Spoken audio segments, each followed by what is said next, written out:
Regional Institute of Medical Sciences RIMS Imphal na Ministry of Health and Family Welfare Government of Manipur gi Makhada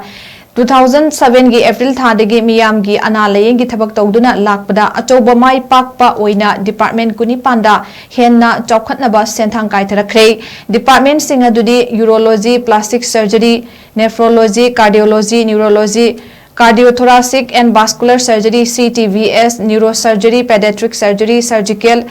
Gastroenterology, Medical, Gastroenterology, Endocrinology, Surgical, Oncology, Medical Oncology, Hematology, Sports Medicine, Radiation Oncology, Orthopedics, Pediatrics, Clinical Psychology, PMR, Transfusion Medicine, amadi Anesthesiology ni Department sing asida expand tawrabadi clinical service, academic capacity, amadi patient care da henna CHAOKHATNABA RIMS asi national standard ta onthokpa ngamlagani. RIMS Imphal gi maikai degi su Ministry of Health and Family Welfare